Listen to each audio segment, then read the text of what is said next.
மக்களே வணக்கம். Welcome back to gold talk with TNR. Gen Z இந்த வார்த்தை வந்து நம்மளை விடாது போல இருக்குது. 2026 தமிழ்நாடு சட்டமன்ற தேர்தலில் ஒரு முக்கியமான ஒரு வேர்டாக இருந்தது. வேர்ட்ஸ்னு சொல்கிறதா ரெண்டு. ஸோ அது வந்து இப்போது எலெக்ஷன் ரிசல்ட்டுக்கு அப்புறமும் இம்பார்ட்டன்ஸை பெற்றிருக்கு. திமுக வந்து ஒரு ஜென்சி மீட்டிங் போட்டிருக்காங்க. ஜென்சிலாம் அடித்து தூக்குறோம், இந்த ஜென்சினால தான் நம்ம தோற்றுருக்குறோம் அப்படிங்கிற மாதிரி அவங்க வந்து முடிவு பண்ணிட்டாங்க. இப்போ ரீசெண்டாக அறிவாலயத்தில் ஒரு கூட்டம் நடந்தது சித்து. அந்த கூட்டத்தை பார்த்தீங்களா? உங்களோட இம்ப்ரெஷன் என்ன? சார், எனக்கு ஒரு ரொம்ப டீட்டெயிலான பெர்ஸ்பெக்டிவ் இருக்குது அதில். ஏன்னா ரொம்ப போலரைசிங்கான தாட்ஸ்லாம் நிறைய பேர் வச்சுருந்தாங்க. நான் அதை எப்படி பார்க்குறேன்னா, ஒரு ரொம்ப ஹை எனர்ஜியான ஒரு கூட்டமாக இருந்துச்சு. ஏன்னா ரொம்ப எனர்ஜெட்டிக்கான யங்ஸ்டர்ஸ்லாம் வந்திருந்தாங்க. ஃபுல் ஃபயரோட பேசினாங்க. ஸோ நிறைய யங்ஸ்டர்ஸ் திமுகவுக்கு சப்போர்ட்டாக வந்தவங்களே வந்து ஒரு ரொம்ப பாராட்டக்கூடிய விஷயமா இருந்துச்சு. சில நெகட்டிவ்ஸும் இருந்துச்சு. ஒருத்தர் வந்து கொத்தடிமைங்கிற மாதிரி பேசினார். அது வந்து அந்த அந்த விஷயம் 200 ரூபாய் ஊப்பி தான் ஊப்பிங்கிற மாதிரி அவங்க அந்த 200 ரூபாய்க்கு என்ன மாதிரியான ஒரு வரலாறு இருக்குங்கிற மாதிரிலாம் பேசினாங்க.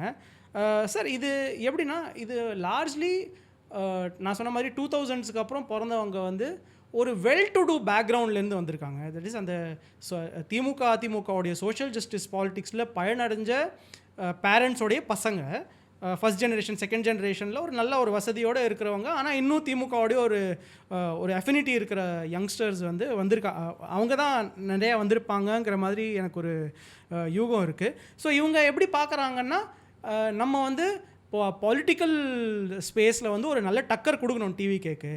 அண்ட் இவங்க வந்து தோக்க ரொம்ப பயப்படுற மாதிரி பார்க்கல. நான் இல்லை, நாங்கள் டக்கர் கொடுப்போம், தோத்தா பரவாயில்ல, they are not afraid to fail. ஏன்னா அரசியல் இவங்களுக்கு சோறு போட வேண்டிய அவசியம் இல்லை. அவங்க வந்து ஆல்ரெடி ஒரு நல்ல வேலையில் இருப்பாங்க, நல்லா காசு சம்பாதிச்சுட்டு இருப்பாங்கங்கிற மாதிரி பார்க்குறேன். ஸோ அரசியலை வந்து வேற ஒரு சேலஞ்சாக பார்க்குறாங்க. இது என்னை பொறுத்தவரை தமிழ்நாடுக்கு ரொம்ப ஆரோக்கியமான விஷயம். என்னோட கேள்வி என்னென்னா, இது வந்து இதில் வந்தவங்கெல்லாம் புது ஆட்களா? ஏன்னா பேசினவங்கெல்லாம் ஆல்ரெடி டீகோட் பண்ணிட்டாங்க டிவிகேக்காரங்க. ஏய், இது யார் தெரியுமா? அந்த வீடியோ போட்டால் பராசக்தி வந்தபோது வீடியோ போட்டார்ல, அவரு தான் இவருன்னு. ஸோ வந்து அவங்க அதையே வந்து பழைய ஆட்களே திரும்பி புது ஆட்கள் மாதிரி காமிக்கிறாங்களான்னு ஒரு கேள்வி இருக்குது. மேபி பேச்சாளர்கள்லாம் பழைய ஆட்களாக இருக்கலாம். அது கிளியர் கட்டாக எஸ்டாப்ளிஷ் ஆகிடுச்சு. அவங்க well known DMK youngsters. But புதுசாக யார் வந்தவங்கலாம் கொஞ்சம் ஒரு பெரிய அன்இன்ட்ரெஸ்டடாக இருந்த மாதிரி தோணுது. ரொம்ப ஒரு கம்பல்ஷனில் வந்தவங்க மாதிரி இருந்தாங்க. அவங்களாம் வந்தவங்க மாதிரி தோணல. அப்புறம் நிறைய பூமர்ஸ் வேறு உட்காந்துருந்தாங்க அந்த கூட்டத்தில். அப்புறம் டிஆர்பி ராஜா அவர் வந்து பேசினார். அவர் புது ஆட்களை அட்ராக்ட் பண்ணுறதுக்கு அவர் சரியான ஆள்னு எனக்கு தோணுது. அவரோட பாடி லாங்குவேஜில் இருக்கிற அரகன்ஸு, டோனில் இருக்கிற ஒரு என்ன சொல்கிறது, அதில் இருக்கிற ஒரு என்ன அந்த சரியான வார்த்தைன்னு சொன்னோன்னா, ஒரு எக்காலம். நாங்கள் யார் தெரியுமா, நாங்கள் டிஃப்ரெண்ட். அது எல்லாமே வந்து புதுசாக யங்ஸ்டர்ஸை வந்து இழுக்கிறதுக்கு தடைன்னு எனக்கு தோணுது. அவங்க ஃப்ரெஷ் ஃபேஸஸை கொண்டு வரலாம். இப்போ நேற்றுக்கு ப்ரெஸ் கான்ஃபரன்ஸில் எழிலன் பேசினார். ஸோ இந்த மாதிரி கொஞ்சம் டிஃப்ரெண்ட்டான ஆட்களை அவங்க முன்னிறுத்தலாமோ அப்படின்னு தோணுது. ஏன்னா டிஆர்பி ராஜாவுக்கு வந்து அவரால் செய்ய முடியாது. அவர் ஒரு பணிவோட, ஒரு அன்போட, அடக்கத்தோடலாம் அவர் பேசுகிற டைப்பே கிடையாது. நாங்கள் யார் தெரியுமா, அதுதான் அவர் தெரியும். தோற்றுருக்கிறாரு. ஐடி இங்கே வந்து மோசமாக பர்ஃபார்ம் பண்ணியிருக்குது. மக்களுக்கு ஜென்ரலாகவே ஒரு வெறுப்பு இருக்குது. இந்த ஆட்களை வச்சுக்கிட்டு அவங்க ஒரு புதுசாக ஒரு விஷயத்தை செய்ய முடியுமா? கரெக்டு சார், நீங்கள் கேட்குற கேள்வி கரெக்டு. டாக்டர் ஏலன் பேசின ஸ்பீச்சை நான் நேற்று இன்டர்வியூ ப்ரெஸ் மீட்டை நான் பார்த்தேன். அவருடைய பேச்சு ரொம்ப பண்பான ஒரு பேச்சாக இருந்துச்சு. அந்த அரகன்ஸ் இருந்துச்சு, அந்த திமுகவுக்கு உண்டான ஒரு அரகன்ஸ் கண்டிப்பாக இருந்துச்சு. ஆனால் அவர் வந்து விஜய் அண்ணான்னு தான் சொல்கிறாரு. அப்புறம் கொஸ்டின்ஸை எடுத்துக்கிறாரு. ரொம்ப டீசெண்டாக நான் ஆளு. அது ரீசெட் பண்ணணுமான்னு கேட்குறேன். அவங்க முன்னிறுத்த ஆட்கள்லேயே ஒரு டிஃப்ரென்ஸ் வேணுமா? சார், முன்னிறுத்துகிற ஆட்கள் மட்டும் ரீசெட் தேவையில்லை. அவங்க விஜயை எப்படி பார்க்குறாங்கங்கிறத வச்சே ஒரு ரீசெட் தேவை இருக்குது. அவங்க விஜயை வந்து ஒரு அரசியல் தலைவராக பார்க்க வேண்டிய அவசியம் இருக்குது. அதையே அவங்க அக்செப்ட் பண்ண மாட்டாங்க. அங்கே தான் சார் அவங்களுக்கு பிரச்சனை இருக்குது. அவர் ஃப்ளூக்கில் ஜெயிச்சிட்டாரு, ஒரு சினிமா கவர்ச்சியில் ஜெயிச்சிட்டாருன்னு சொல்கிறாங்கல்ல. மக்கள் மத்தியில் அவருக்கு ஒரு வரவேற்பு இருக்குது, அரசியல் தலைவராக ஒரு வரவேற்பு இருக்குங்கிறத வந்து அவங்க முதல்ல உணரணும். அதை அக்செப்ட் பண்ணணும். அக்செப்ட் பண்ணிட்டு பொலிட்டிக்கலாக கவர்னன்ஸ் விஷயத்தில் வந்து அவங்க ஒரு அப்போசிஷன் மாதிரி பிஹேவ் பண்ணணும். இவங்க எப்படி பிஹேவ் பண்ணுறாங்கன்னா, ஒரு ராஜ பரம்பரை மாதிரி தான் பிஹேவ் பண்ணுறாங்க. ஏதோ எங்களுக்கு இப்போ தான் பின்னாடி வந்திருக்கு, நாங்கள் பாருங்கள் 6 மாதத்தில் வந்துடுவோம், 1 வருஷத்தில் வந்துடுவோங்கிற மாதிரி பேச்சு தான் நான் பார்க்குறேன். அதாவது ஃப்ளூக்கில் 1.25 கோடி மக்கள் வாக்களிப்பாங்கங்கிறத பற்றி அவங்க அந்த ஒரு பகுத்தறிவு வச்சு திங்க் பண்ணல. நீங்கள் கரெக்டாக சொன்னீங்க. நாங்கள் சும்மா ஒரு ஸ்டாப் கேப் அரேஞ்ச்மெண்ட்டுக்கு வச்சுருக்கோங்க, திரும்பி வந்துடுவோம். இது வந்து ரொம்ப மோசமான இது இல்லையா, அது எண்ணம் இல்லையா? அது இந்த ஒரு டெமோக்ராட்டிக் ப்ராசஸ் நடந்திருக்கு. Chief minister, sitting chief minister தோற்றுருக்கிறாரு.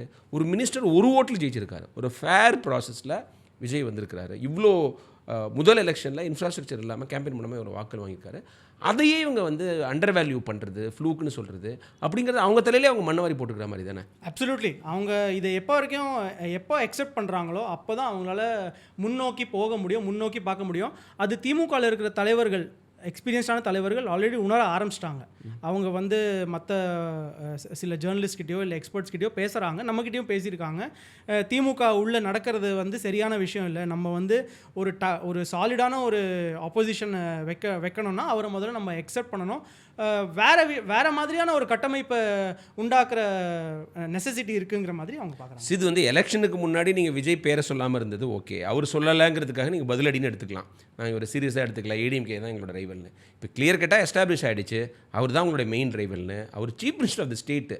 அவருக்கு மெஜாரிட்டி கிடைக்கலனாலும் அவர் வந்து ஒரு கோலிஷன் கவர்மெண்ட்டை ஹெட் பண்ணி உங்களோட சீஃப் மினிஸ்டர் அவர் தான். அதை நீங்கள் அக்னாலேஜ் பண்ணாமல் திரும்ப அவர் பேர் சொல்லாமல் இருக்கிறது, ஒரு ஸ்டாலினோ அது வந்து திரு உதயநிதியோ, அது எனக்கு ஒன்றும் புரியல. அப்புறம் ஜென்சி பற்றி பேசினா நம்மளுக்கு தெரிஞ்ச விஷயம் என்னென்னா, விஜயோட ஜென்சி ஆர்கானிக்காக சப்போர்ட் பண்ணுறாங்க. இங்கே கூட்டம் கூட்டி அவங்களுக்கு இந்த கொள்கையெல்லாம் புகுத்தி அது வந்து எனக்கு என்னமோ செல்ஃப் எடுக்கிற மாதிரி தெரியல. அப்புறம் பெரியார் அண்ணா எல்லாமே இந்த காலத்து இளைஞர்களுக்கு கொஞ்சம் டிஸ்டன்ட் ஆகிட்டாங்க. அவங்க புரிஞ்சுக்கிற மாதிரி எப்படி எடுத்துகிட்டு போகிறாங்கிறது முக்கியம். ஏன்னா விஜயும் சும்மா ஒரு டோக்கனிசமாக அவங்க பேரை பயன்படுத்துகிறாரு தவிர அவங்களோட கொள்கைகளை எப்படி அடுத்த ஜெனரேஷனுக்கு கடத்துறது, அது எவ்வளோ முக்கியம் அப்படின்லாம் அவர் கவலைப்படல. ஏன் அவரே ஜோசியர், நல்ல நாள் பார்த்து தான் எல்லாமே பண்ணுறாரு. ஸோ அதெல்லாமே வந்து என்ன பெரியார் கொள்கைகளுக்கு என்ன முரணானது இல்லையா? நீங்கள் பெரியார் கடவுள் இல்லைன்னு சொன்னார், நான் கடவுளை கும்பிட்றேன்னு சொல்கிறீங்க, அது ஓகே, அது எல்லாருக்கும் ஒரு தனிப்பட்ட இது. இந்த மாதிரி நிறைய சடங்குகள்லாம் நீங்கள் ஃபாலோ பண்ணுறீங்க, ஏதோ யாகம் பண்ணுறீங்க, அப்புறம் ஒரு ஜோசியர் அவங்களோட ஓஎஸ்டியாக போடுறீங்க, இதெல்லாம் என்ன? அப்புறம் இதெல்லாம் பண்ணிவிட்டு பெரியார் என்னோடய கொள்கை தலைவர் அப்படின்னு சொன்னால் என்னங்க அது வேடிக்கை தானே இருக்குது. கரெக்டு. ஸோ திமுக இந்த மாதிரியான ஒரு முரண்களெல்லாம் எடுத்து பேச வேண்டிய அவசியம் இருக்குது. ஒரு ஐடியாலஜிக்கலான ஒரு ஃபைட்டை செய்ய வேண்டிய விஷயம் இருக்குது. ஏன்னா திமுக வந்து தன்னை ஒரு ஐடியாலஜிக்கல் ஃபோர்ஸாக தான் ப்ரொஜெக்ட் பண்ணிக்கிட்டு இருக்காங்க. இன்ஃபேக்ட் இந்த ஜென்சி கூட்டத்தில் கூட பேசின யங்ஸ்டர்ஸ், இளைஞர்கள் வந்து ரொம்ப ஐடியாலஜிக்கலாக தான் பேசினாங்க. சரியா? நான் ஆக்சுவலி இம்ப்ரெஸ்டாக இருந்தேன். அவங்க ஹிஸ்ட்ரிலாம் வந்து நல்லா படித்து தெரிஞ்சவங்களாக இருக்காங்கங்கிற மாதிரி. ஆனால் அந்த ஆப்போசிஷனாக அவங்க இயங்குற போது இதே ஐடியாலஜிக்கலான ஒரு விஷயங்களை வந்து கவர்னன்ஸ் செக்டரில் அவங்க ரெஃபரன்ஸாக வச்சு தான் கிரிட்டிசைஸ் பண்ணணும். அவர் வந்து சினிமா கவர்ச்சியில் வந்தார், அவருக்கு என்ன தெரியும் இவருக்கு என்ன தெரியுங்கிற மாதிரியான பேச்சு வந்து சரியான பேச்சு இல்லைங்கிற மாதிரி பார்க்குறேன். ஐடியாலஜி பற்றி பேசும்போது நாம் தமிழர் இளைஞர்கள் பேச்சை கேட்கணும். வேறு லெவலில் பேசுவாங்க, செம தமிழில் இன்னும் தீவிரமாக பேசுவாங்க. பட் அது அவங்களுக்கு எலக்ட்ரலி பெனிஃபிட் கொடுக்கல. அது ஒரு டிஸ்டிங்க்ட் ஐடியாலஜியாக இருந்தால் கூட, கொஞ்சம் ஃப்ரெஷ்ஷான ஒரு கருத்தாக இருந்தால் கூட மக்கள் அதை ஏற்றுக்கல. அதையும் நம்ம பார்க்கணும். மக்கள் ஓட்டு போகிறது வேறு வேறு விஷயங்களுக்காக. அப்புறம் நம்ம ஏடிஎம்கே பற்றி வருவோம். அதாவது ஏடிஎம்கே 1 கோடிக்கு மேலே வாக்கு வாங்கியிருக்காங்க அவங்க மட்டுமே. 1,30,00,000 ப்ளஸ் வாங்கியிருக்காங்க. Not bad at all for the third front. அது வந்து நிறைய பேர் அதை அக்னாலேஜ் பண்ணல அப்படின்னு எனக்கு தோணுது. அவங்க வந்து வாஷ் அவுட். நானும் அப்படி தான் பேசிக்கிட்டு இருக்கேன். பிகாஸ் ஆட்சிக்கு வராதனால அப்படி பேசிக்கிட்டு இருக்கேன், எதிர்க்கட்சியாக வர முடியாதனால அப்படி சொல்லிகிட்டு இருக்கேன். பட் நீங்கள் என் ரியல் நம்பர்ஸில் பார்த்தீங்கன்னா திமுக 50 லட்சம் வாக்குகளை இழந்திருக்கிறாங்க, ஏடிஎம்கே 50 லட்சம் வாக்குகளை இழந்திருக்கிறாங்க. ஸோ வந்து டிஃப்ரென்ஸ் பார்த்தீங்கன்னா இந்த சீட்ஸ் வந்து இவங்க 47, டிஎம்கே 54, இன்னும் 5 பேர் உதயசூரியன் சின்னத்தில் என்ன எம்டிஎம்கே, இந்த முஸ்லீம் கட்சிகள் அவங்க தான். அப்படிங்கிறபோது ஒரு தரமட்டமாயிட்டாங்கன்னு சொல்கிறதுக்கான ஒரு இது இல்லை, அது பேர் என்ன, நம்மளுக்கு ப்ரூஃப் இல்லை. ஆனால் நம்ம எல்லோரும் அப்படி பேசிக்கிட்டு இருக்கோம் ஜென்ரலாக. நீங்கள் அப்படி சொல்லலை, பட் நான் அப்படி வெளிப்படையாக நான் விவாதங்கள்லாம் அப்படி பேசுகிறேன். வேர் டஸ் ஏடிஎம்கே ஸ்டாண்ட்? அவங்க வந்து அவங்க கட்சி தலைமைக்கு ஒரு எதிர்ப்பு வந்திருக்கு, தனியாக போக பார்த்தாங்க சிவி சண்முகம், எஸ்பி வர்மணியா, அதெல்லாம் வச்சா, அல்லது அவங்க 5 வருஷத்துக்கு மேலே எதிர்க்கட்சியாக இருக்க முடியாது, அவங்க டிஎன்ஏலே இல்லை, அவங்களுக்கு அந்த பக்குவம் கிடையாதுங்கிறதுனாலையா, ஒரு வசீகர தலைமை இல்லைங்கிறதுனாலையா, ஓவராலாக என்ன பிரச்சனை? சூப்பரான பாயிண்ட் சொன்னீங்க சார். வசீகர தலைமை இல்லை, இதுதான் வந்து ஏடிஎம்கேக்கான ஒரு பெரிய பின்னடைவு. மக்கள் வந்து ஏடிஎம்கேவை இன்னும் நம்புகிறாங்க. இன்ஃபேக்ட் நீங்கள் சென்னைக்கு மிக அருகில் போனாலே ரெட்டைலைக்கு ஓட்டு போடுற நிறைய மக்கள் இருக்காங்க. யாருக்கு ஓட்டு போடுறீங்கன்னா ரெட்டைலை. அவங்களுக்கும் விஜய் மாதிரி தான். அவங்களுக்கு யார் எம்எல்ஏ யார் லீடர்லாம் தெரியாது. எடப்பாடியோட பேர் கூட சொல்ல மாட்டாங்க. அம்மாம்பாங்க, எம்ஜிஆர்பாங்க, ரெட்டைலைம்பாங்க. 3 விஷயத்த சொல்லுவாங்க. ஸோ ஏடிஎம்கே வந்து கம்ப்ளீட்டாக போய் காணாமல் போயிடுங்கிற மாதிரியான ஒரு வாதத்தை நான் மறுக்கிறேன். அப்படி ஒன்று நடக்காதுங்கிற மாதிரி தான் நான் பார்க்குறேன். ஆனால் இவங்க ஏடிஎம்கே ஒரு பெரிய மிஸ்டேக் பண்ணிட்டாங்க. இவங்க யங் லீடர்ஸை க்ரூம் பண்ணலை. நிறைய இருந்திருக்காங்க லாஸ்ட் 10-15 வருஷத்தில். அவங்க 10 வருஷம் ஆட்சியில் இருந்தபோதே யங் லீடர்ஸுக்கு ஆப்பர்ச்சுனிட்டிஸ் கொடுத்து இருக்கணும். விஜயபாஸ்கர் மாதிரியான ஒரு ஆள், அவருக்கு ஊழல் குற்றச்சாட்டில் எக்கச்சக்கமான ஊழல் குற்றச்சாட்டு இருக்குது. ஆனால் ஊழல் குற்றச்சாட்டு பாலிடிக்ஸில் எல்லாருக்குமே இருக்குது. ஸோ அவர் அந்த மாதிரியான லீடர்ஸை வந்து க்ரூம் பண்ணியிருக்கணும். அவங்கள கொஞ்சம் ஃபோர் ஃப்ரண்ட்டில் கொண்டு வந்திருக்கணும். ஆனால் அந்த கட்சியே அந்த மாதிரியான கட்சி தானே, யாரையும் அவங்க வந்து ப்ராப்பப் பண்ண மாட்டாங்க. ஒரே ஒரு தலைமை தான் இருக்கணும். அந்த மாதிரி தானே அவங்க வளர்ந்துருக்காங்க. ஸோ அது நடக்காது. ஸோ அவங்க ஒரு ஸ்ட்ரக்சரல் ரீசெட் பண்ண வேண்டிய நெசசிட்டி இருக்குங்கிற மாதிரி. நீங்கள் கரெக்டாக சொன்னீங்க, ஒரு தலைவர்னு. அது எம்ஜிஆர் ஜெயலலிதாவுக்கு பொருந்தும். அவங்களோட கரிஸ்மா இல்லாத எடப்பாடி பழனிசாமி இப்போ கம்யூனிஸ்ட் கட்சிகளாம் அந்த பொலிட் பியூரோ போட்டு எழுங்குறாங்க, ஒரு கூட்டு தலைமைக்கு முயற்சி செய்வாங்க. ஸோ அந்த மாதிரி ஏதாவது பண்ணியிருக்கணுமா? அது ஒர்க் அவுட் ஆகுமா அரசியலில்? தமிழ்நாட்டில் வந்து அது குழப்பத்தை ஏற்படுத்தணும்னு நினைக்கிறாங்க. 2 தலைமை இருக்கும்போது ஓபிஎஸ் இபிஎஸ்லேயே சரியாக வரல அப்படின்னு சிவி சண்முகம் மாதிரி ஆட்கள் தான் வந்து தான் பொதுச் செயலாளர் இருக்குன்னு சொன்னாங்க. ஸோ டெஃபினட்டாக இவருக்கு வசீகரம் இல்லை, ஹார்ட் ஒர்க்லாம் இருக்குது. எம்ஜிஆர் ஜெயலலிதாவோட டெஃபினட்டாக ஹார்ட் ஒர்க் பண்ணுறாரு.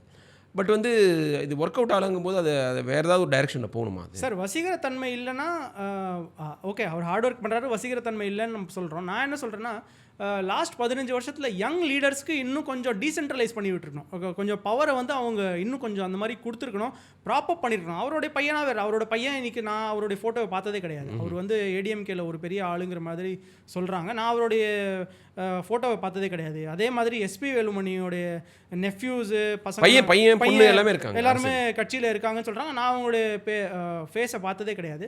ஏன்னா மக்கள் வந்து ஃப்ரெஷ் ஃபேஸஸ் எதிர்பார்க்குறாங்க. அந்த ஃப்ரெஷ் ஃபேஸஸ் ஏடிஎம்கேல இல்லை. இப்போது நம்ம அந்த கட்சியில் இளம் பேச்சாளர்கள் நிறைய பேர் இருக்காங்க. ஐ திங்க் ராஜ் சத்யனை இளம்னு சொல்ல முடியுமான்னு, எனக்கு இளைஞர்னு சொல்ல முடியுமான்னு தெரியல. ஆனால் அடுத்த ஜென்ரேஷனான லீடர் தான் இவர் சிங்கை ராமச்சந்திரன் இருக்கார். அவங்களுக்கு வந்து இன்னும் கொஞ்சம் ப்ராமினன்ஸ் கொடுத்துருக்கணும். அது கொடுக்க தவறிட்டாங்க. அதனால தான் அந்த கட்சி இப்போ இந்த நிலைமையில் இருக்குது. நான் வந்து கொஞ்சம் லைட் ஹார்ட்டடாக சொல்லுவேன், ஜீன்ஸ் போடுற ஒரு ஆள் ஏடிஎம்கேக்கு வேணும் அப்படின்ட்டு. அந்த மாதிரி ஆட்கள் நான் அந்த எம்எல்ஏ கூட்டத்தெல்லாம் பார்த்தீங்கன்னா திமுகவோட இன்னும் மோசம். இளைஞர்களுக்கு அந்த கட்சிக்கு சம்மந்தமே இல்லாத, ஒரு கனெக்டே கிடையாது. ஒரு இளைஞன் வந்து ஏடிஎம்கேவோட ரிலேட்டே பண்ணிக்க முடியாத ஒரு நிலைமை இருக்குது. அதை வந்து மாற்றிக்க ட்ரை பண்ணணும். இப்போ எலெக்ஷன் முடிஞ்சவொடனே அந்த ஸ்டாம்லாம் அவர் வந்து ரைட் பண்ணிட்டாரு எனக்கு தோணுது. ஏன்னா போனவங்கலாம் திரும்பி வந்துட்டாங்க. சிவி சண்முகம், விஜயபாஸ்கர் கூட வந்து டிவிகே பக்கம் போவாங்கன்னு சொன்னாங்க. பட் அவர் நன்றி அறிவிப்பு கூட்டத்தில் இவர் எடப்பாடி பழனிசாமியோடைய ஃபோட்டோ போட்டிருக்காரு. அவர் கூட நினச்சிருக்கலாம், நம்ம வந்து எடப்பாடி விட்டு போனால் நம்மளோட கேஸ்லாம் கூட இன்னும் கொஞ்சம் சூடு பிடிக்கலாம். எடப்பாடி இன்னும் பிஜேபியோட ரிலேஷன்ஷிப்பில் இருக்கார், அவங்களோட கூட்டணியில் இருக்கார், அவரும் முடிக்கல. அதை வச்சு நம்மளுக்கு ஏதாவது ட்ரபிள் கொடுக்கலான்னு நினைக்கலாம் விஜயபாஸ்கர், நீங்கள் சொன்னதுனால, அவர் பழைய கேஸ்லாம் இருக்கிறதுனால. பட் பார்ப்போம். ஆனால் challenging time ahead for Edappadi Palaniswami. ஏன்னா வந்து தமிழ்நாட்டில் 3வது ரீஜனல் பார்ட்டிக்கு, இந்தியாவிலேயே 3 strong regional parties with equal chance to come to power கிடையாது. 2க்கு தான் இருக்குது. இப்போ அண்ணாமலை வேறு வரப்போகிறாரு. அவரும் இந்த சென்ட்ரிஸ்ட் பாலிடிக்ஸ் பண்ணி ஏடிஎம்கேவோட வாக்குகளை பிரிக்க பார்க்கலாம். ஸோ ரொம்ப சவாலான டைம் அஹெட் ஃபார் ஏடிஎம்கே, அதை மட்டும் நம்ம சொல்லலாம். ஃபைனலாக இது வந்து 4 ஏடிஎம்கே எம்எல்ஏஸ் வந்து ரிசைன் பண்ணிவிட்டு டிவிகேல ஜாயின் பண்ணியிருக்காங்க. அதை நீங்கள் எப்படி பார்க்குறீங்க? என்னை பொறுத்த வரைக்கும் என்னுடைய ஒப்பீனியன் சொல்லிடுறேன், ரொம்ப கேவலமான ஒரு நடவடிக்கை அது. ஏன்னா ரியல் பாலிட்டிக்னு சில பேர் சொல்லலாம், இது வந்து இதுதாங்க வந்து அரசியல் அப்படின்லாம் சொல்லலாம். ஆனால் தூய சக்தின்னு சொல்கிற ஒருத்தர், நான் தான் மாற்றுன்னு சொல்கிறவர், இது ஒரு ஏமாற்று வேலை செய்கிறாருன்னு எனக்கு தோணுது. ஏன்னா உங்களுக்கு ஒரு மெஜாரிட்டி கிடச்சிருச்சு. ப்ராக்டிக்கலாக பார்த்தாலும் இந்த ஆட்சி கவுறதுக்கான வாய்ப்பு இல்லை. திரும்பி ஒரு 6 மாதம் கழிச்சு ஒரு நம்பிக்கை தீர்மானம் வந்தால் கூட நிறைய பேர் திரும்பி எலெக்ஷன் வேணும்னு நினைக்க மாட்டாங்க. ஸோ வந்து இந்த ஆட்சி பொழைச்சிடும். பட் அதை வச்சுக்கிட்டு அவர் ஆட்சி பண்ணாமல், ஒரு குறைஞ்சபட்ச நேர்மை அறத்தோடு பண்ணாமல், டெஃபினட்டாக எதாவது பேசியிருப்பாங்க. நீங்கள் திரும்பி நிற்கலான்னு சொல்லியிருப்பாங்க. வேறு ஏதாவது பணம்லாம் விளையாண்டதான்னு எனக்கு தெரியல. மக்கள் மத்தியில் அப்படி தான் போயிட்டுருக்கு. இதை ஏன் செய்யணும்? இது வந்து அந்த ஒரு குட்வில்லை இழந்துட்டாரா? எல்லாருமே கிரிட்டிசைஸ் பண்ணுறாங்க. இது வந்து விஜய் செஞ்சுருக்கணுமா? சார் நீங்கள் கேட்ட கேள்வி குட்வில் இழந்துட்டாரா? இல்லை, இழக்கலை. என்னை பொறுத்தவரை இழக்கலை. ஏன்னா மக்கள் வந்து பாலிடிக்ஸை, சாதாரண மக்களை சொல்கிறேன், அவங்க வந்து அவங்களுக்கு உண்மைத்தன்மை என்னன்னு தெரியும். அவங்க வந்து அவங்களுக்கும் என்னோட ஒப்பீனியன் தான். அவங்களுக்கு தெரியும் அரசியலில் தூய சக்திலாம் யாரும் கிடையாது. ஒரு விதமான ஒரு ரியல் பாலிட்டிக்கு ஒரு மெனுவரிங் வந்து தேவைதாங்கிற மாதிரி பார்க்குறாங்க. அதை தான் இவங்க பார்க்குறீங்க. என்னுடைய பர்சனல் ஒப்பீனியன்னா, அவர் இது என்னுடைய பர்சனல் ஒப்பீனியன் சொல்கிறேன், இது அனாலிசிஸ் இல்லை, பர்சனல் ஒப்பீனியன். அவர் இதை செய்ய வேண்டிய அவசியம் இல்லை. அவர் அவர் வந்து அவருடைய தூய சக்திங்கிற ஒரு இமேஜை வந்து டைல்யூட்டு தான் பண்ணியிருக்காரு. ஆனால் நான் பொலிட்டிக்கல் அனாலிசிஸ் தான் நான் இதை பார்க்குறேன்னா, அவர் செஞ்ச விஷயம், இதை செஞ்ச விதம் ரொம்ப எக்ஸ்பீரியன்ஸ்டான பொலிட்டிஷியன்ஸே வந்து வியக்க வச்சுருக்கு. இவ்வளோ சீக்கிரமாக, இவ்வளோ சுலபமாக பண்ணியிருக்காங்க, இவ்வளோ 20 நாளுக்குள்ளேயே பண்ணியிருக்காங்கங்கிறது வந்து, ஏன்னா அதிமுக கூட இதை செஞ்சுருந்தாங்கன்னா இன்னும் கொஞ்சம் சாமர்த்தியமாக செஞ்சுருப்பாங்க. ஒரு 2 மாதம் போகட்டும், 3 மாதம், இல்லை 1 வருஷம், அந்த மாதிரியான ஒரு, ஏன்னா அவங்க வந்து இன்னமும் கொஞ்சம் மக்கள்கிட்ட அந்த ஒரு இதை தவறாக பார்ப்பாங்கங்கிற மாதிரி ஒரு ஃபீலிங் அவங்களுக்கு இருக்குது. டிவிக்கு வந்து ரொம்ப ஜாலியாக 20 நாள்லேயே டக்குன்னு மாற்றிட்டாங்க. ஸோ இதை எக்ஸ்பீரியன்ஸ் பாலிட்டிஷியன்ஸ் ரொம்ப வியந்து பார்க்குறாங்க. ஆனால் செஞ்சது வந்து என்னை பொறுத்தவரை சரியான விஷயம் இல்லை. ஆனால் எதுக்கு செஞ்சுருக்காங்கங்கிறது எனக்கு நல்லா தெரியும். குதிரை பேரம் அப்படின்னு எல்லாரும் சொல்கிறாங்களே, அதை எப்படி இவங்க இல்லைன்னு சும்மா சொல்லிடுறாங்க. பட் வந்து நம்மளுக்கு இப்போ பாலிடிக்ஸ் ரொம்ப நாளாக பார்க்குறவங்களுக்கு குதிரை பேரம் மாதிரி தான் தோணுது. அந்த குற்றச்சாட்டுலேருந்து தப்பிக்க முடியாதுல்ல அவங்க? இல்லை, தப்பிக்க முடியாது. ஆனால் மக்கள் பெருசாக இது எனக்கு இந்தியன் சொசைட்டி கிட்ட இருக்கிற பெரிய பிரச்சனையாக பார்க்குறேன் நான். கரப்ஷனோ இல்லை பொலிட்டிக்கல் ப்ரோபிட்டியோ, தட் இஸ் நீங்கள் நல்ல நேர்மைத்தன்மை, அரசியல்வாதிகள் கிட்ட நேர்மைத்தன்மை எதிர்பார்க்கறது வந்து மக்கள் மனசில் இல்லை. அவங்க வந்து அரசியல்வாதிகள்னால் இப்படி தான் இருப்பாங்க. இது வந்து அரசியல்வாதிகள் 100 கோடி வாங்கிட்டு ஒரு பதவியை வாங்கிக்கிறது வந்து ஒரு சாதாரணமான விஷயங்கிற மாதிரி மக்கள் எக்ஸெப்ட் பண்ணுறாங்க.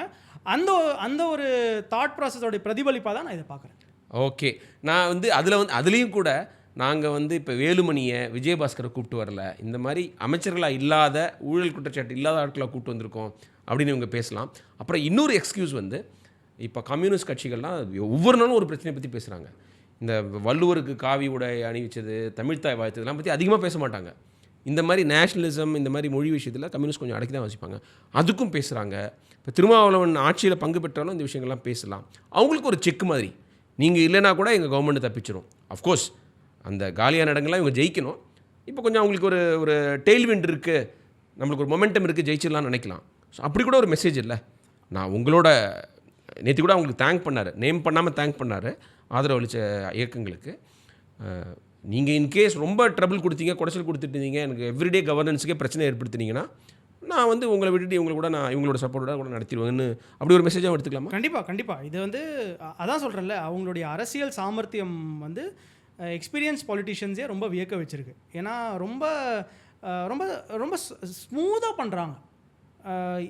ரொம்ப பெரிய பேக்லாஷ் வருங்கிற மாதிரி ஒரு விஷயத்தையே அவங்க வந்து நியூட்ரலைஸ் பண்ணிட்டாங்க. எங்களுக்கு பேக்லாஷ்லாம் எங்களுக்கு கவலையே இல்லைங்கிற மாதிரி 20 நாட்களுக்குள்ளேயே 4 பேரை உள்ளே கொண்டு வருது. மற்ற கட்சிகளில் இன்னும் ஏடிஎம்கேல இன்னமும் ஆட்கள் வந்து உள்ளே இவங்க கூட்டு வருது வந்துலாம். முதல் நாள்லேயே வெறும் சிவி சண்முகமையும் எஸ்பி வேலுமணியும் பார்த்துட்டு வருது. எடப்பாடி பழனிசாமியை பார்க்காம இருக்கிறதுலாம் வந்து, இது வேறு ஏதாச்சும் பொலிட்டிஷியனாக இருந்திருந்தாங்கன்னா ஒரு பெரிய பேக்லாஷ் வந்திருக்கும் மக்கள்கிட்டேருந்து. இப்போவும் வருது, ஆனால் அது வந்து காமெண்டேட்டர்ஸ் கிட்டேருந்து தான் வருது, மக்கள்கிட்டேருந்து வரலங்கிற அது ஒரு நல்ல டிஸ்டிங்ஷன். பட் வந்து விஜய்க்கு வந்து இந்த மச்சம் எவ்வளோ நாள் இருக்குங்கிறத பார்க்கணும். ஹனிமூன் பீரியட் எவ்வளோ நாள் லாஸ்ட் ஆகுதுன்னு பார்க்கணும். ஏன்னா அரசியல்வாதிகள் இதெல்லாம் பண்ணுவாங்கன்னு மக்கள் நினச்சா கூட ஒரு கட்டத்தில் அவங்களே வந்து நீ மாற்றன்னு சொன்னியப்பா, இந்த மாதிரி பண்ணுறியே அப்படின்னு சொல்லிடக்கூடும். சட்ட ஒழுங்கு பிரச்சனைகள் அப்படி இருக்குது. கரண்ட்டு கட்டு அது எல்லாரையுமே அஃபெக்ட் பண்ணுது. அவ்வளோ வெயில் இருக்கும்போது கரண்ட்டு கட்டானா தீவிர விஜய் ரசிகர் கூட வந்து கடுப்பாயிடுவாங்க. ஸோ அதெல்லாம் பார்க்கலாம். போக போக வந்து இன்னும் நிறையா இந்த அரசாங்கத்தை பற்றி கிரிட்டிசைஸ் பண்ணுறதுக்கான வாய்ப்புகள் வரும். அதை நம்ம தொடர்ந்து செய்வோம். ஏன்னா நம்மளோட ஸ்பிரிட் வந்து ஆட்சியில் இருக்கிறவங்கள, எஸ்டாப்ளிஷ்மெண்ட்டில் இருக்கிறவங்கள நம்ம கேள்வி கேட்கணும் அப்படிங்கிறதான். அதை தொடர்ந்து செய்வோம். சித், மகிழ்ச்சி உங்களோட பேசுகிறது. வந்து 1 ஹவர்லாம் பார்த்தா தான் நினைக்கிறேன், ஒரு நாள் வேணும்னு நினைக்கிறேன். அவ்வளோ விஷயங்கள் இருக்குது, அவ்வளோ ஏரியாஸ் ஆஃப் இன்ட்ரெஸ்ட் இருக்குது. எனிவே, தொடர்ந்து கோல் டாக் வித் டிஎன்ஆரில் சித்து நானும் பேசுவோம். நீங்களும் பாருங்கள், சப்ஸ்கிரைப் பண்ணுங்கள், ஃப்ரெண்ட்ஸுக்கிட்ட சொல்லுங்கள், உங்கள் வாயில் சொல்லுங்கள், சப்ஸ்கிரைப் பண்ண சொல்லுங்கள். Please subscribe to goal talk. Goal டாக்கு கண்டிப்பாக சப்ஸ்கிரைப் பண்ணுங்கள். நன்றி, வணக்கம்.